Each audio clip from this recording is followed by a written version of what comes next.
जय Hind and hello guys, स्वागत है आपका आपके अपने YouTube चैनल ज्ञानदेह होस्ट में। और इस वीडियो में मैं आपको बताने वाला हूं DPS DAE junior purchase assistant online form 2023 के बारे में कि कैसे आपको इस भर्ती का फॉर्म फिलअप करना है, जो कि आप लोग इस वीडियो को देख करके स्टेप बाय स्टेप भर पाएंगे। तो चलिए शुरू करते हैं गाइज। यहाँ पर मैं आपको फॉर्म फिलअप का प्रोसेस बताने से पहले कहना चाहूँगा कि यार आपने अगर अभी तक वीडियो को लाइक नहीं किया तो लाइक कर दीजिए, क्योंकि आपके एक लाइक करने से काफ़ी अच्छा लगता है, मोटिवेशन मिलता है, ताकि मैं आपके लिए आगे भी इस प्रकार से अच्छे अपडेट लेकर के आता रहूं और आपको सही वे में सटीक जानकारी देता रहूं। अब चलिए फिर से पॉइंट पर आते और बात करते हैं इस भर्ती के फॉर्म फिलअप प्रोसेस के बारे में। अभी जो आप यहां पर वीडियो में देख सकते हैं हमारी ऑफिशियल वेबसाइट jobsgyan.in है। इसका लिंक वीडियो के डिस्क्रिप्शन में दिया है। जैसे ही आप लिंक ओपन करेंगे आपके सामने इस रिक्रूटमेंट की जानकारी आ जाएगी, जहां पर जानने को मिलेगा कि इसमें आपकी जूनियर परचेज असिस्टेंट, जिसको आप स्टोर कीपर भी कह सकते हैं, इस पोस्ट के लिए वैकेंसी है। टोटल वैकेंसी आपकी 65 है और आप लोग इस फॉर्म को 22 अप्रैल 2023 से लेकर के 15 मई 2023 तक भर पाएंगे। फीस की अगर बात करें तो जनरल OBC EWS को 200 रुपये और SC ST all category female या फिर एक्स सर्विसमैन के लिए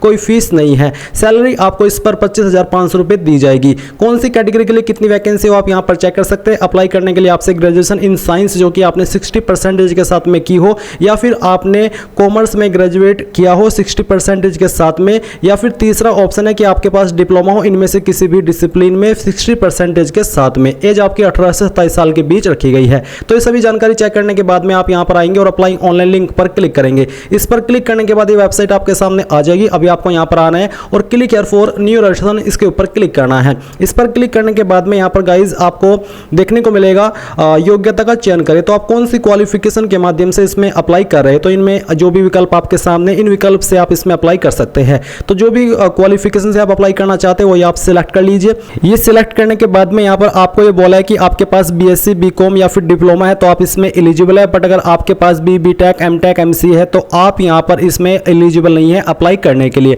अब आपको यहाँ पर आपका नाम 10th के सर्टिफिकेट के अकॉर्डिंग एंटर करना है। इसके बाद में आपको आपकी कास्ट कैटेगरी सेलेक्ट कर लेनी है जो भी है। अगर आपकी कैटेगरी आप देख सकते हैं मैंने ST सिलेक्ट किया तो इसके लिए कोई वैकेंसी नहीं है, इसका मतलब आपको UR यानी कि जनरल में अप्लाई करना होगा। OBC भी आप यहाँ से सिलेक्ट कर सकते हैं और SC भी आप यहाँ पर सिलेक्ट कर सकते हैं। तो जो भी आपकी कास्ट कैटेगरी वो आप सेलेक्ट करेंगे। फिर आपसे पूछा कि क्या आप एक मेधावी खिलाड़ी है, अगर हाँ तो यस, नहीं तो आपको नो करना है। फिर आपसे पूछा कि क्या आप केंद्र सरकार के नागरिक कर्मचारी है, अगर हाँ तो यस, नहीं तो आपको नो करना है। क्या आप एक विकलांग रक्षा सेवा कर्मी है, अगर हाँ तो यस, नहीं तो यहाँ पर भी आपको नो करना है। मैरिटल स्टेटस बताना है, सिंगल मैरिड, जो भी आपका स्टेटस है वो आप यहाँ पर सेलेक्ट कर लीजिए। विकलांग है तो आप यहाँ पर इसमें यस करेंगे, नहीं तो आपको नो करना है। डिपार्टमेंटल कैंडिडेट, अगर आप विभाग के उम्मीदवार है तो आपको यस करना है, अगर आप फ्रेशर है तो आप यहाँ पर नो कर देंगे। अगर आप एक्स सर्विसमैन है तो आप इसमें यस करेंगे, नहीं तो आपको नो करना है। जेंडर में आपको बताना है मेल फीमेल या फिर अदर। फिर आप यहां पर आपकी ईमेल आईडी एंटर करेंगे। ईमेल आईडी को दोबारा डाल करके वेरीफाई करेंगे। अपना नंबर एंटर करेंगे, नंबर को भी दोबारा डाल करके वेरीफाई कर देंगे।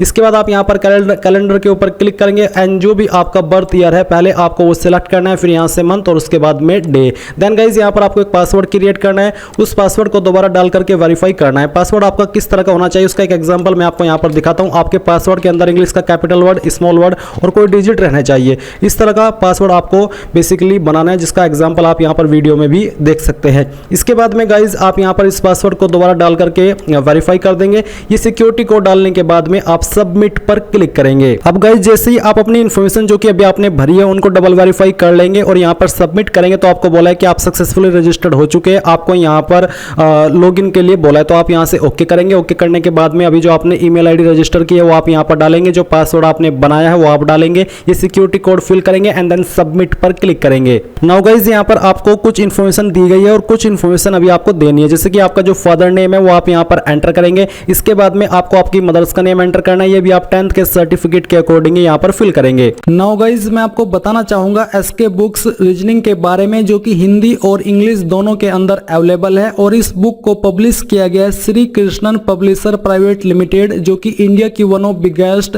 बुक पब्लिकेशन कंपनी है, जिसके द्वारा बेहतरीन बुक पब्लिश की जाती है, जहां पर आपको सभी जानकारी बहुत ही अच्छे से दी जाती है। एंड अगर मेनली बात करें इस बुक की, तो इस बुक के अंदर आपको क्या क्या देखने को मिलेगा वो आप लोग जान लीजिए। इसमें आपको वर्बल, नॉन वर्बल और लॉजिक का कंप्लीट और कॉम्प्रिहेंसिव कलेक्शन मिलेगा। साथ ही आपको टॉपिक वाइज प्रत्येक पॉइंट का इजी एक्सप्लेनेशन भी इस बुक के अंदर मिलेगा। इसके अलावा based on new competitive exam pattern, यानी कि पूरे न्यू कॉम्पिटिटिव एग्जाम पैटर्न के साथ में ये बुक आपको मिलने वाली है। इसी के साथ with shortcut tricks and practice exercise, यानी कि शॉर्टकट ट्रिक्स भी इस बुक के अंदर होगी, प्रैक्टिस एक्सरसाइज भी इस बुक के अंदर होगी। तो ये एक आपकी बेस्ट बुक है आपकी रीजनिंग की प्रिपरेशन करने के लिए। चाहे आप किसी भी एग्जाम की रीजनिंग की प्रिपरेशन कर रहे हैं तो आप लोग इस बुक को परचेज कर सकते हैं। बाय करने का लिंक आपको वीडियो के डिस्क्रिप्शन में दिया है, चाहे हिंदी में बाय कर लीजिए या फिर इंग्लिश में, और कोई सवाल डाउट हो तो आप पूछ लीजिएगा। अब यहाँ पर गाइज आप आएंगे तो आपसे पूछा है आपका रिलीजन, तो जो भी आपका रिलीजन है वो आप यहाँ पर सिलेक्ट कर लेंगे। Whether belongs to minority community, क्या आप माइनॉरिटी कम्युनिटी से बिलोंग करते हैं, अगर हाँ तो आप यहाँ पर यस करेंगे। यस करने के बाद में आपको पूछा है नेम ऑफ माइनॉरिटी कम्युनिटी, तो जो भी है वो आप यहाँ पर सिलेक्ट कर लेंगे, यानी कि एंटर कर देंगे, खुद से आपको एंटर करना है। इसके बाद गाइज आपसे पूछा है कि क्या आप केंद्र या फिर राज्य सरकार के कर्मचारी है, अगर हाँ तो यस, नहीं तो आपको नो करना है। फिर आपको यहाँ पर आपकी जो फैमिली इनकम है एनुअल सालाना वो कितनी है वो आपको यहाँ पर एंटर करनी है। ये आप यहाँ पर एंटर करने के बाद में बताएंगे आईडी टाइप, तो आपको कोई एक आईडी इनमें से सिलेक्ट कर लेनी है। जो भी आईडी आपने सिलेक्ट किया उसका नंबर आप यहाँ पर एंटर करेंगे। फिर आपसे पूछे कि आप एग्जाम सेंटर के लिए पहली चॉइस किस सिटी को इनमें से देना चाहते हैं, इन्हीं सिटी पर आपका एग्जाम रहेगा, चाहे आप कहीं से भी अप्लाई कर रहे हैं वो आप सिलेक्ट कीजिए। सेकंड चॉइस आपको किसे देनी है वो आप यहाँ पर सिलेक्ट कर लीजिए। फिर तीसरी चॉइस आप किस सिटी को देना चाहते हैं वो भी आप यहाँ पर सिलेक्ट कर लीजिए। एंड देन अब आपको यहाँ पर नीचे नेक्स्ट के ऊपर क्लिक करना है। नेक्स्ट पर क्लिक करने के बाद में आपके सामने आता है कोरस्पोंडेंस एड्रेस, यानी कि प्रेजेंट एड्रेस। तो जो भी आपका प्रेजेंट एड्रेस है वो आप यहाँ पर एड्रेस लाइन 1, 2, 3 इसके अंदर थोड़ा थोड़ा पार्ट आपके एड्रेस का आपकी आईडी के अकॉर्डिंग लिखेंगे, और फिर आपको यहाँ से आपकी स्टेट सिलेक्ट कर लेनी है। एंड देन आपकी कौन सी डिस्ट्रिक्ट है उस स्टेट में आपको सिलेक्ट कर लेना है। फिर आपका जो पिन कोड है वो भी आप यहाँ पर डाल देंगे। नीचे परमानेंट एड्रेस, अगर आपका प्रेजेंट और परमानेंट एड्रेस सेम है, प्रेजेंट यानी कि कोरस्पोंडेंस एड्रेस, तो आप यहाँ पर टिक कर देंगे। अगर अलग है तो अनटिक करके अलग से अपना परमानेंट एड्रेस फिल कर दीजिएगा। फिर आपसे पूछे कि परमाणु ऊर्जा या उसके संविधान इकाइयों में पहले से कार्यरत रिश्तेदारों का विवरण, अगर आपका कोई रिश्तेदार इसमें पहले से काम करता है या फिर इससे जुड़े हुए डिपार्टमेंट में तो आप उसकी जानकारी देंगे, नहीं तो आप यहाँ पर नीचे आएंगे और नेक्स्ट के ऊपर क्लिक करेंगे। अब गाइज यहाँ पर आपको क्वालिफिकेशन की जानकारी देनी है, तो सबसे पहले यहाँ पर है 10th, तो आपको 10th बताना है कि आपने किस बोर्ड से किया है, उस बोर्ड का नाम आप यहाँ पर एंटर करेंगे। और ये एंटर करने के बाद में आपको बताना है कि आपने किस साल के अंदर पास की है, और फिर आपको स्ट्रीम डिसिप्लिन के अंदर यहाँ पर ऑल सब्जेक्ट लिख देना है, क्योंकि ये चीज़ इसके ऊपर एप्लीकेबल नहीं होती है, 12th या फिर हायर क्वालिफिकेशन पर एप्लीकेबल होती है। फिर आपको यहाँ पर बताना है मैक्सिमम मार्क्स, तो मैक्सिमम मार्क्स कितने थे वो आप यहाँ पर लिखेंगे, उसमें से जो नंबर आपको आए थे वो आप यहाँ पर एंटर करेंगे। इसके बाद परसेंटेज आपकी आ जाएगी। ड्यूरेशन इन ईयर, तो यहाँ पर जो 10th है वो यहाँ पर एक ईयर में काउंट होता है, तो आप यहाँ पर 1 लिख देंगे। रिमार्क्स के अंदर आपको बताना है पास, फेल या फिर डिस्ट्रिक्शन जिनके 90+ % होते हैं वो डिस्ट्रिक्शन लिख सकते हैं, नहीं तो आप यहाँ पर सिंपल पास फेल भी लिख सकते हैं। इसके बाद में आपको 12वीं की जानकारी सेम वे में बतानी है कि आपने किस बोर्ड से 12वीं की है, किस साल के अंदर आपने पास की है, आपका स्ट्रीम या फिर डिसिप्लिन क्या था, जैसे कि मैंने पीसीएम से किया, मैं यहाँ पर पीसीएम लिख देता हूँ। फिर आपको यहाँ पर मैक्सिमम मार्क्स एंटर करने हैं, उसमें जो नंबर आपको आए थे वो आप यहाँ पर एंटर करेंगे।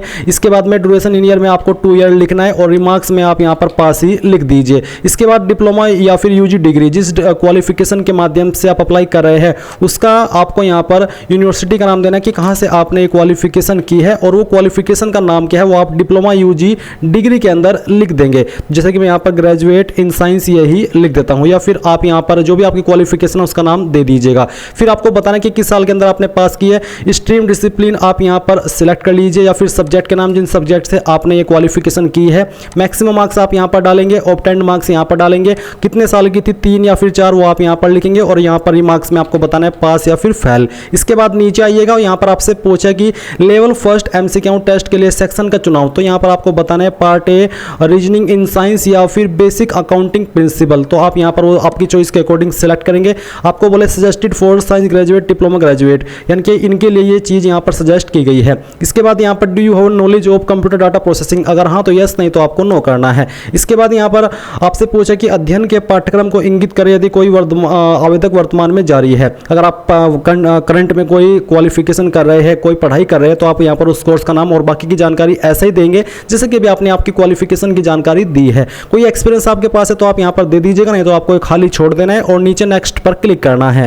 अब आपके सामने यहाँ पर फोटो अपलोड करने का सेक्शन आ चुका है। तो यहाँ पर जो आपके फोटो का साइज है वो 20 से 50 KB के बीच में रहना चाहिए, फॉर्मेट JPG का होना चाहिए। तो आप चूज फाइल के ऊपर क्लिक करेंगे, जहां पर भी आपकी फोटो फाइल है वो आपको सिलेक्ट करनी है, यहां से ओपन करनी है और फिर आपका फोटो इस तरह से आ जाएगा। अब आपको सिग्नेचर अपलोड करना है जिसका साइज 10 से 50 KB के बीच में रखा है। तो जहां पर भी आपकी फाइल है वो सिलेक्ट कीजिए, यहां से ओपन कीजिए, आपका सिग्नेचर आ चुका है। अब आता है अटैच कैंडिडेट कैटेगरी सर्टिफिकेट। अगर आप SC ST या OBC से इस फॉर्म को भरे तो आपको यहाँ पर कास्ट सर्टिफिकेट अपलोड करना है। यहाँ पर इसका साइज 20 से 100 KB के बीच में रखा है। तो जहां पर भी फाइल है वो सिलेक्ट कीजिए और वो यहाँ पर आ जाएगी। फिर आता है उम्मीदवार को योग्यता प्रमाण पत्र संलग्न करे, यानी कि यहाँ पर आपको जो आपकी क्वालिफिकेशन है वो अपलोड करनी है। आप यहाँ पर क्या करेंगे, जैसे कि आपका डिप्लोमा है या फिर डिग्री है तो उसमें जो भी आपके सर्टिफिकेट है या फिर मार्कशीट है वो आपको PDF के रूप में बना लेनी है आप, क्योंकि आपको 1 MB तक का साइज दिया है। तो आप गूगल में आइएगा और आपको इमेज टू PDF सर्च करना है और ये पहले वाली वेबसाइट ओपन करनी है और यहाँ पर जो भी आपके इमेज है मार्कशीट के या फिर डिग्री सर्टिफिकेट के वो सभी यहाँ पर